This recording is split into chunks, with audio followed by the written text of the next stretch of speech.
पहले पूछ ले रहे हैं, सभी स्टूडेंट बनाए हैं ना, निकल आए लोग ना, तो हम पूछ ले रहे हैं। बताओ तो इसमें ईपीएल का फुल फॉर्म क्या होता है? एबव पॉवर्टी लाइन, ठीक है। आईपीएल का फुल फॉर्म क्या होता है? ये उतना आप लोगों को नहीं मालूम होगा, बैठे लड़का लोग फटाफट बताएगा। लड़का रंजन, आईपीएल का फुल फॉर्म क्या होता है? इंडियन प्रीमियर लीग, ठीक है बैठे। हमको अच्छा ये बताइए कि आप लोग क्रिकेट देखती है लोग? नहीं, मैच देखती है लोग ना, और आप लोग नहीं देखते हैं लोग? बहुत लोग बोलते हैं मैच देखना गलत है। कौन बोलता है मैच देखना गलत है?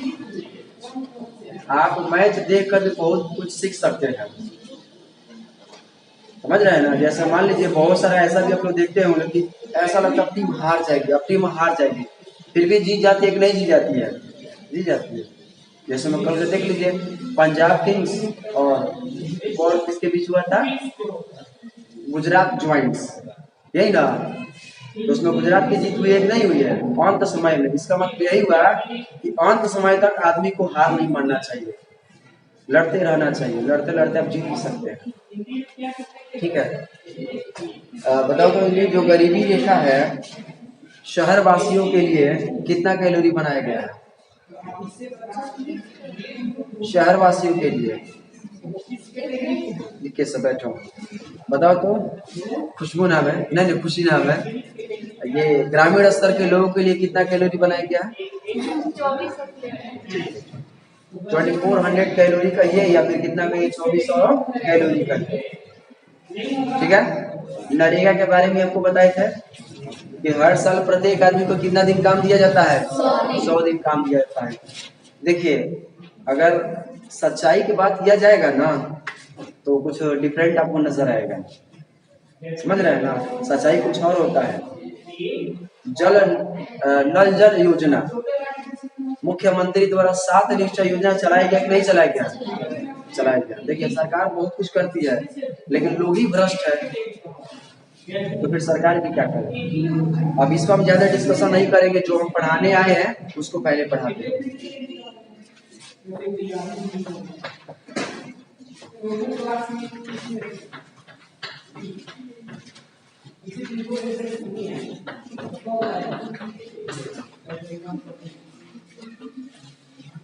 मैं लिखा हूँ वस्तु विनिमय प्रणाली। मैं क्या लिखा हूँ? वस्तु विनिमय प्रणाली। आपने से कोई बताना चाहते हैं वस्तु विनिमय प्रणाली क्या होता है? Any students? ठीक है, कोई बात नहीं है, मैं आपको बता रहा हूँ। देखिए क्या है कि अभी भी आसपास ऐसा होता है, अभी भी मतलब पड़ोस में ही होता है कि अगर आदमी आटा दिए हैं तो उसके बदले आटा लेते हैं लोग। कल ऐसा भी देखने को मिलता है, या ऐसे भी देखने को मिलता है कि जैसे मान लीजिए कि कोई बच्चे ज्यादातर क्या कहते हैं, फेरा फेरी कर लिया जाए, यानी एक सामान हम तुमको दे रहे हैं और उसके बदले तुम हमको कोई और सामान दे दो, समझ रहे हैं ना। जैसे मान लीजिए मेरे पास एक बोतल पानी है और आप लोगों के पास एक कप चाय है। आप लोगों की जरूरत है पानी की और मुझे जरूरत है चाय की। मैं एग्जांपल बोल रहा हूँ। अब हम क्या किए, हम आपको एक बोतल पानी दे दिए और उसके बदले में आप मुझे एक कप चाय दे दिए। ये बताइए यहाँ पर वस्तु का अदला बदली हुआ है कि नहीं हुआ है? वस्तु के बदले किसका विनिमय किया गया है? वस्तु का। विनिमय का मतलब क्या होता है? विनिमय का मतलब होता है आदान प्रदान करना, लेना और देना। वस्तु लेना और वस्तु देना होता है, समझ रहे हैं ना। इसको कहते हैं वस्तु विनिमय प्रणाली। क्या कहते हैं? वस्तु विनिमय प्रणाली, यानी ऐसा सिस्टम जिसके अंतर्गत वस्तु के बदले वस्तु का ही लेन देन किया जाता है। वस्तु के बदले वस्तु का ही लेन देन किया जाता है, उसको कहते हैं वस्तु विनिमय प्रणाली। जैसे मैं एग्जाम्पल और भी आपको बता दे रहा हूँ। जैसे हम क्या करें कि एक नया किताब दे और उसके बदले हम आप लोगों से 10 नया कॉपी ले लें। वस्तु के बदले वस्तु दिया गया कि नहीं दिया गया? कौन सी प्रणाली हो जाएगा? वस्तु विनिमय प्रणाली होगा। समझ रहे हैं लोग ना? ठीक है, अगली बात देखिए, उसके बाद से है मैत्रिक प्रणाली।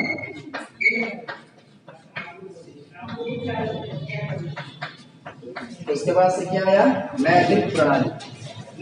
देखिए प्रणाली का इंग्लिश नाम होता है सिस्टम। प्रणाली का इंग्लिश नाम क्या होता है, सिस्टम। आप इंग्लिश मीडियम का बुक खरीद लीजिए, एसएसटी का, एनसीईआरटी का भी खरीद सकते हैं, कोई भी पब्लिकेशन का खरीद सकते हैं, और हिंदी में भी पढ़ते रहिए और साथ साथ किस में पढ़ते रहिए, इंग्लिश में भी पढ़ते रहिए। देखिए मैं आपको बात बता रहा हूँ, आप हिंदी मीडियम पढ़कर 10+ में ज्यादा मार्क्स ला सकते हैं, लेकिन पढ़कर सोचिएगा ना कि पटना जाकर पढ़ ले, केवल हिंदी मीडियम से यहाँ से पास आउट होकर कि पटना जाकर पढ़ ले, दिल्ली जाकर पढ़ ले, आप वहां टिक नहीं पाइएगा। समझ रहे हैं ना? इसीलिए मैं आपको बोल रहा हूँ कि आप हिंदी भी पढ़े और फिर क्या पढ़े, इंग्लिश भी पढ़े। मेरी बात को समझ रहे लोग ना? डॉक्टर बनिएगा तो हिंदी पढ़कर या इंग्लिश पढ़कर, इंजीनियर बनिएगा हिंदी पढ़कर या इंग्लिश पढ़कर, इंग्लिश पढ़कर। इसीलिए आप लोगों को फोकस भी करना है इंग्लिश पर। ये नहीं इंग्लिश बोर्ड में तो नंबर जुटता नहीं है। चलो मान लो बोर्ड में नंबर नहीं जुट पा रहा है 10 क्लास में, लेकिन 12 क्लास में तो जुटता है ना। चलो बोर्ड का नंबर मैं हटा ही दे रहा हूँ, सोसाइटी में रहने के लिए थोड़ा बहुत इंग्लिश की जानकारी जरूरी है या नहीं है? जितने भी अच्छा जो किताब जो होता है वो सारा का सारा इंग्लिश में ही होता है। इसका मतलब ये नहीं कि हिंदी में नहीं होता, हिंदी में भी होता है। मैद्रिक का मतलब होता है रुपया पैसा। मैद्रिक का मतलब क्या होता है, रुपया पैसा। जैसे मान लीजिए हम किसी के दुकान पर गए या आप लोग किसी के दुकान पर गए, ठीक है, और बोले कि मुझे ना एगो अलाय वाला नहीं, मुझे लाइफ बॉय साबुन चाहिए। क्या चाहिए, लाइफ बॉय साबुन। आप पूछिए अगर लाइफ बॉय आपको साबुन दे दिया, पूछे कितना रुपया, तो बोला 5 रुपया। 5 रुपया, 5 रुपया लेना है, एगो ईटा लिया के दे दिए, बोले 5 रुपया का, लेगा ईटा? उसके बदले हम लोग पैसा देते हैं। लोग क्या देते हैं, लोग पैसा देते हैं लोग। समझ रहे हैं ना? तो ये कौन सा प्रणाली हो गया, मैद्रिक प्रणाली। कौन सा प्रणाली हो गया, मैद्रिक प्रणाली। आप खुद बताइए, अभी हम लोग जो भी सामान की खरीदारी करते हैं लोग, सामान के बदले हम लोग क्या देते हैं, लोग पैसा देते हैं लोग। अब एक सवाल है मेरा, आपके देखने से वस्तु विनिमय प्रणाली अच्छा है या फिर मैद्रिक प्रणाली अच्छा है? कौन अच्छा है जी? लो कौन, ये वस्तु विनिमय प्रणाली अच्छा है। मैं कैसे कह दूं कि वस्तु विनिमय प्रणाली अच्छा है? आप लोग कैसे कह दे रहे हैं? कोई ना कोई बेसिस होगा ना। देखिए अच्छा है मैद्रिक प्रणाली। कौन बेटर है, मैद्रिक प्रणाली। एग्जाम्पल से हम आपको समझाएंगे तो आपको ज्यादा समझ में आएगा। जैसे मान लीजिए कि मुझे जरूरत है एक बोरा चावल का। मुझे क्या जरूरत है, एक बोरा चावल का। अब मेरे पास एक बोरा गेहूं है, ठीक है, मेरे पास एक बोरा क्या है, गेहूं है, लेकिन मुझे जरूरत है एक बोरा चावल है। अब क्या होगा, आप लोग जाहिर सी बात, आप लोग भी आदमी है, आप लोग पास कुछ ना कुछ होगा या नहीं होगा। अब हम क्या किए कि इसके पास आए, आकाश के पास आए, वो बोले सुनो ना भाई, ये गेहूं ले लो, हमको चावल दे दो। तो क्या बोला, गेहूं ले रहे चावल दे दे, हमको एक बोतल पानी की जरूरत, पानी दो ना हमें। तो मेरे पास तो पानी है नहीं, तो कैसे लेन देन हो पाएगा, नहीं हो पाएगा। उसके पास में जाए, उसके पास गए, तू बोल रहा है हमको एक बोतल पानी की थोड़ा जरूरत है, हमको 1 लीटर तेल की जरूरत है। तो तेल है क्या, नहीं है, लेन देन हो पाएगा, नहीं हो पाएगा। तो इसमें कठिनाई हो रहा है कि नहीं हो रहा है। अब मान लीजिए एक बोतल पानी की हमको जरूरत है, इससे बोले भाई थोड़ा सा पानी दे दो। ये क्या बोले, पानी, हमको तो गेहूं की जरूरत है, पहले गेहूं दो ना, मेरे पास गेहूं है ही नहीं। इसके पास भी गए, इसके पास भी, ऐसा ही सबके पास गए। ऐसा बोला नहीं, मुझे तो गेहूं की जरूरत है, अब मेरे पास गेहूं है ही नहीं, लेकिन मुझे जरूरत किसका है, पानी की। तो कोई दे ही नहीं पाएंगे, तो उसके वजह से अंततः क्या होगा, कह दीजिए रिजल्ट तो आप जानते ही। पानी मिल पाएगा नहीं, जब पानी नहीं मिल पाएगा तो आप समझ सकते हैं जो जीवन जो लीला है वो क्या हो जाएगा, समाप्त हो जाएगा। क्या हो जाएगा, समाप्त हो जाएगा। लेकिन अभी क्या है, मैद्रिक प्रणाली आ जाने से सब काम आसान हो चुका है। समझ रहे हैं ना, क्या चाहिए ये समझ चाहिए, ले पैसा ले, चल फटाफट दे। लेकिन पहले बहुत ज्यादा कठिनाइयों का सामना करना पड़ता था। समझ रहे हैं ना। तो ये जो मैद्रिक जो प्रणाली है ये अच्छा नहीं है, बहुत अच्छा है। समझ गए लोग, ठीक है। अब मैं फिर से मैं रिपीट करूँ, जिनसे पूछेंगे वही बताएंगे, वो स्टूडेंट बता पाएंगे जो ध्यान से मेरी बात को सुने होंगे। बताओ तो सलोनी, वस्तु विनिमय प्रणाली किसे कहते हैं? हाँ, वस्तु के बदले वस्तु का लेन देन ही क्या कहलाता है? वस्तु विनिमय प्रणाली का कहलाता है। बैठ जाइए। आकाश बताइए तो मैत्रिक प्रणाली किसे कहते हैं? जैसे मेरे पास गेहूं है, आपके पास चावल है, अदला बदला नहीं कर सकते। ठीक है, देखिए मैत्रिक प्रणाली का मतलब होता है कि वस्तु के बदले सामान के बदले पैसा, सामान के बदले पैसा, पैसा बोले तो रोकड़ा, रोकड़ा बोले तो मुद्रा, मुद्रा का मतलब ही होता है रुपया पैसा। नोट होता है, क्या होता है? नोट होता है। समझे लोग? ठीक है, तो ये दो बात समझ चुके होंगे लोग। क्या इसको लिखवा दें हम और थोड़ा समझा दें, उसके बाद सब तो लिखवाना ही है। और आप लोग तो इतना टैलेंटेड है, लेकिन मैं नहीं भी लिखवाता हूँ तो आप लिख लेते हैं, बहुत अच्छी बात है। देखिए क्या है ना, आप खुद से किसी बात को लिखिएगा ना तो आपका प्रैक्टिस होगा। आप लिखिए, मुझसे चेक कराइए, हम आपको मना किए हैं क्या? दो बार और बताइए, उसके बाद हम लिखवा देंगे। नहीं तो कहिएगा सर केवल समझाते हैं, लिखवाते हैं नहीं। अब हम बात करेंगे आय की। किसकी बात करेंगे? आय, इनकम। क्या कहेंगे? इनकम। आय को इंग्लिश में क्या कहते हैं? इनकम कहते हैं। हम आपसे जानना चाहते हैं आय क्या होता है, आय किसे कहते हैं? What is income? जो पैसा कमा के लाते हैं उसी को इनकम बोलते हैं। ठीक है बेटे, जो पैसा कमा कर लाते हैं उसी को क्या बोलते हैं? इनकम बोलते हैं, या फिर क्या बोलते हैं? आय बोलते हैं। बहुत अच्छी बात। देखिए आप अपनी भाषा में बोलिएगा ना, ऑलवेज बेटर रहेगा। दूसरी बात, किताब की जो भाषा होती है वो भी गलत नहीं होती है। अगर किताब में ही इजी वे से दिया है, किसी बात को सिंपल से भाषा में दिया है तो उसको एक्सेप्ट करेंगे। कॉम्प्लेक्स भाषा में दिया तो उसको एक्सेप्ट नहीं करेंगे। हम अपनी भाषा में आपको बताएंगे। हम समझ रहे हैं ना? अब ये बताइए, जैसे मान लीजिए अगर मुझे पैसा कमाना है, मुझे पैसा कमाना है, बहुत सारा तरीका है। आप लोग को पैसा कमाना है, बहुत सारा तरीका, दो ही तो तरीका है। हर व्यक्ति को पैसा कमाने के लिए कितना तरीका की जरूरत पड़ता है? दो तरीका की जरूरत पड़ता है, एक चोरी, दूसरा सिनचोरी। हाँ हाँ, चलिए समझ। देखिए आप दो तरीका से पैसा कमा सकते हैं, पहला मेंटली, दूसरा फिजिकली।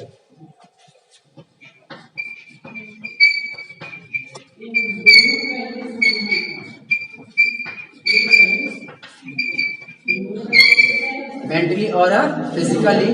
मेंटली मतलब होता है मानसिक, मेंटली मतलब क्या होता है? मानसिक। और फिजिकली मतलब होता है शारीरिक। हिंदी लिख दो या फिर रहने दो? कितना तेज है ना। चलिए ठीक है। देखिए कोई भी आदमी हो, कोई भी आदमी हो, मेंटली या फिजिकली मेहनत करे और उसके बदले में जो उसको जो मिलता है ना, उसी को हम क्या कहते हैं? आय कहते हैं। क्या कहते हैं? आय कहते हैं। लेकिन हम जो काम करते हैं ना, इसमें दोनों है, मेंटली भी है और फिजिकली भी है। अब ये बताइए, खड़े हैं और इधर बार बार रेप राइट करते हैं और चेक करते हैं, क्या तो फिजिकली नहीं है क्या? फिर आपको पढ़ाने के लिए एक बार घर पर जाकर मतलब पहले पढ़ते हैं। ऐसा बात थोड़ा ना कि सही क्लास में चले आएंगे। एवरी टीचर को अपना होमवर्क कंप्लीट करके आना चाहिए। मैं चाहूँ तो नहीं भी पढ़ कर आ सकता हूँ, उससे कोई भी दिक्कत नहीं होगा, लेकिन फिर भी मैं थोड़ा बहुत देख कर आता हूँ, पढ़ कर आता हूँ। कितना भी साल से मैं क्यों ना पढ़ाऊंगा, वो जरूरी है। तो मेंटली और फिजिकली या दोनों हो सकता है। उसके बदले जो पैसा जो मिलता है, उसके बदले जो मुद्रा जो मिलता है, उसी को हम क्या कहते हैं? आय कहते हैं। क्या कहते हैं? आय कहते हैं। समझ रहे हैं ना? जैसे मान लीजिए एग्जाम्पल के तौर पर हमको समझा रहे हैं। अच्छा मान लीजिए कोई आदमी आपके घर आया, ठीक है, वो क्या किया कि दीवार जोड़ने वाला काम कर रहे हैं। कौन सा काम कर रहे हैं? दीवार जोड़ने वाला काम। देखिए कितना लोग कहते हैं दीवार जोड़ते हैं, दीवार जोड़ना गलत है क्या? कोई भी काम छोटा नहीं होता है, कोई भी काम बड़ा भी नहीं होता है। लोग उसको अपनी तरीके से छोटा और बड़ा समझते हैं।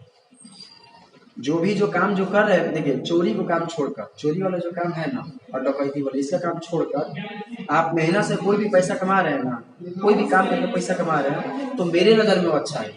एक आदमी जो बाहरता है ना और उसके बदले जो थोड़ा बहुत जो पैसा कमाता है ना वो भी अच्छा है, कम से कम चोरी तो नहीं ना कर रहा है। अच्छा ठीक है, बाहरने वाला काम कर रहा है, ये बताइए उसमें मेहनत है कि नहीं है? बाहरने वाला काम में मेंटली मेहनत है कि फिजिकली मेहनत है? फिजिकली ना है। अब बाहरने वाला सोचेगा अच्छा इसको 90 डिग्री पर बाहर है कि 45 डिग्री पर बाहर है? नहीं नहीं नहीं, 60 डिग्री पर बाहर है। क्या उसमें मेंटली है? नहीं, उसमें केवल क्या है? फिजिकली है। आप कोई खेत जोत रहा है, मेंटली मेहनत है कि फिजिकली है? मेंटली मेहनत है, फिजिकली। कौन सा मेहनत है? फिजिकली। आप बॉक्सिंग कर रहे हैं, मेंटली मेहनत है कि फिजिकली है? दरअसल हर काम में थोड़ा बहुत मेंटल की जरूरत पड़ता है, थोड़ा बहुत दिमाग की जरूरत पड़ता है, समझ रहे हैं ना? हर काम में आप कितना भी ताकतवर है लेकिन आपके पास दिमाग नहीं है ना तो कोई काम करने का। तो आई थिंक मुझे लग रहा है आप समझ चुके होंगे आय किसे कहते हैं, इनकम क्या होता है। शारीरिक मेहनत करे या मेंटली मेहनत करे, मानसिक मेहनत करे, उसके बदले जो हमें जो पैसा जो मिलता है, जो रुपया जो मिलता है, जो मुद्रा जो मिलता है, दैट मीन्स उसी को हम क्या कहते हैं? आय कहते हैं। समझे हैं? एक बात हम आपको और बताएंगे, उसके बाद से लिखवाना स्टार्ट करेंगे हम। प्रति व्यक्ति आय,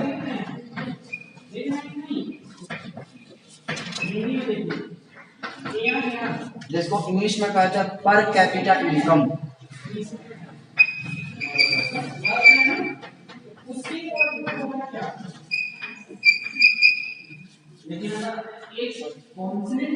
प्रति व्यक्ति आय को इंग्लिश में क्या कहते हैं? पर कैपिटा इनकम कहते हैं। देखिए प्रति व्यक्ति आय क्या होता है, देश में जितना जो पैसा जो कमाई होता है ना, जो भी जो देश की जो आय है ना, हमारा जो देश है, अच्छा हम पूछेंगे तो आप लोग बताइएगा हमारे देश का नाम क्या है? कृति बताओ तो, हम लोग का जो देश है उसका नाम क्या है? भारत है। हमारे देश का नाम क्या है? भारत। चलिए बहुत अच्छी बात बता दे रहे, काफी है। वैसे मुझे मालूम था, जान रही हूँ। हमारे देश की जो आय है ना, हमारे देश की जो कुल आय, हम किसकी बात कर रहे हैं? कुल आय, टोटल इनकम। उसमें कुल जनसंख्या से जो डिवाइड करते हैं ना, तो जो हमें जो प्राप्त होता है उसी को हम कहते हैं पर कैपिटा इनकम, प्रति व्यक्ति आय। हम जानते हैं आपको कम समझ में आया, सही बोले गलत बोल रहे हैं? अब लिख कर समझाएंगे ना तो बोलेंगे समझ, हाँ सर समझ में आया। देखिए लिख रहे काम करें, यही पर मैं लिख दे रहा हूँ, कोई दिक्कत नहीं। प्रति व्यक्ति यही ना है। प्रति व्यक्ति आय के लिए क्या लिखेंगे हम? राष्ट्रीय आय। क्या लिखेंगे? राष्ट्रीय आय बटा कुल जनसंख्या।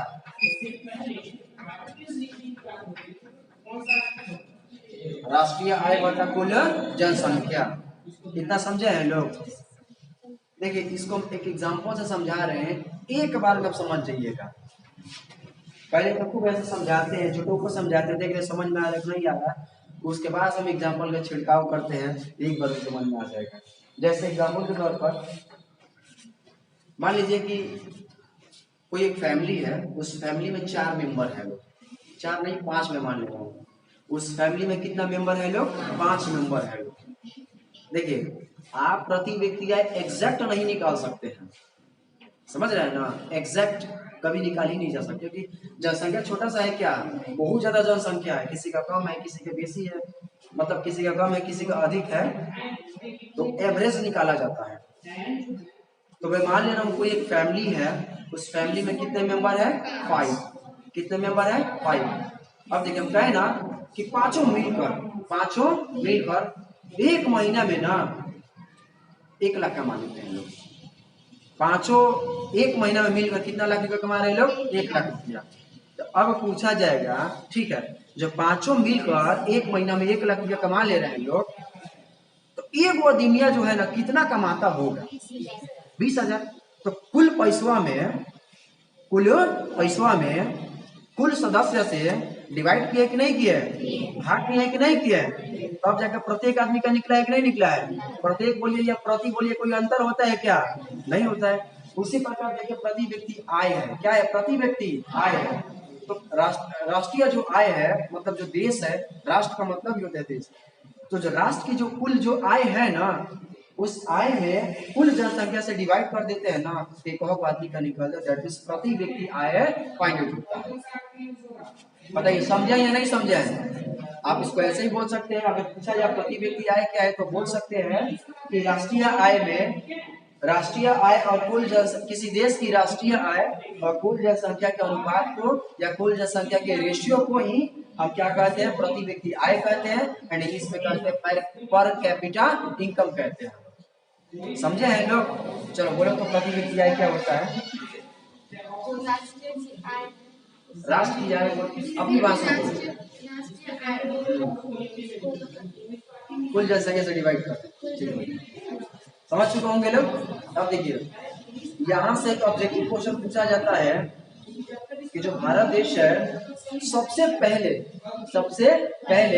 प्रति व्यक्ति आय किसने गणना किया था? प्रति व्यक्ति आय की गणना सबसे पहले किसने किया था? मालूम है आप लोगों को? नहीं मालूम है तो हम आपको बताएंगे। दादा भाई नेहरू जी। कौन किए थे? दादा भाई नेहरू जी। जो गणना जो किए थे वो 20 रुपया किए थे। कितना रुपया किए थे? 20 रुपया किए थे। बताइए समझे या नहीं समझे? यही ऑब्जेक्टिव में पूछा जाता है, सन नहीं पूछा जाता है। समझ रहे हैं ना? हम पूरे अपने एक्सपीरियंस के अनुसार हम आपको बता दे रहे हैं, सन कभी नहीं पूछा गया। पूछा भी जाएगा तो कौन सा तो नहीं बता सकते हैं लोग? बता सकते हैं कि नहीं बता सकते हैं? कुछ नहीं भूल रहे। और सोच रहा है लोग कि आप बताए नहीं है तो हम कैसे बता दें? चलो बहुत अच्छी बात है, ये सही बात है, हम आपको बताए नहीं है, लेकिन फिर भी जो आप लोग बहुत मतलब अच्छा रिएक्शन दिया है लोग। नहीं तो क्या पूछा था? समझ में आया? जी सर। पूछना है कुछ? नहीं सर। लिखवा दे? Yes sir. हर बात के लिए सर। 1867 ईस्वी में कब ज्ञात किए थे? 1867 ईस्वी में ये दादा भाई नेहरू जी ज्ञात किए थे। और कितना रुपया ज्ञात किए थे? 20 रुपया ज्ञात किए थे। तो जितना हम आपको समझाएं सब आपको समझ में आया है? आया या नहीं आया है? एकदम धीरे धीरे बोलते रहो, बहुत मार मारेंगे तुम लोगों को, पहले बता दे रहे हैं हम। और तुम एकदम धीरे धीरे बोलता है। अब कल तो संडे है, परसों से आएंगे तो डंडा लेकर आएंगे, घूमेंगे। जो ये डंडा से मारेंगे तो छिला न जाएगा, इसलिए डंडा से नहीं मारते। कौन डंडा है ना, इसे ज्यादा जोर से चोट लग जाएगी। एक मैं दूसरा डंडा लेकर आऊंगा, जिसे मारूंगा तो चोट कम लगेगा, छनछनाएगा ज्यादा। समझ रहे हैं ना? नहीं जरूरी है। देखिए हम तो कभी किसी को पीटना भी नहीं चाह रहे हैं, मुझे अच्छा नहीं लगता है। लेकिन क्या है कि अगर मैं केवल मैं ही मेहनत करूं तो उससे मुझे प्रॉफिट होगा या फिर आप लोगों को प्रॉफिट होगा? मुझे ही होगा, और किसको प्रॉफिट होगा? एग्जाम तो आप लोगों को देना है, एक्टिव आप लोगों को होने की जरूरत है। मैं तो इनएक्टिव भी रहूंगा ना तो काम चलेगा, बट आप लोग 100% आपको एक्टिव रहने की जरूरत है।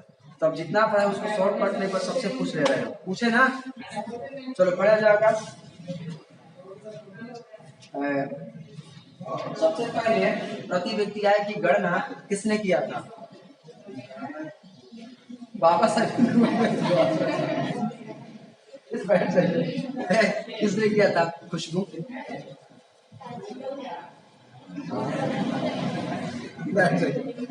दादा भाई नेहरू। कौन किए थे?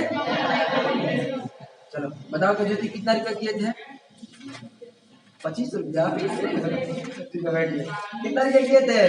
20 रुपया। प्रति व्यक्ति आय मतलब क्या होता है? राष्ट्रीय आय बटा कुल जनसंख्या। समझ गए ना? कुल जो जनसंख्या जो लेना है, अपने देश के लेना है या किसी और देश का? अपने देश के लेना है। राष्ट्रीय निकालना है, प्रति व्यक्ति आय निकालना है। भारत देश का कुल आय बटा चाइना की कुल जनसंख्या। समझ रहे हैं ना? ऐसे नहीं करना है। तो अब लिखवाना स्टार्ट करें। ठीक है, सबसे पहले लिखिए वस्तु विनिमय प्रणाली।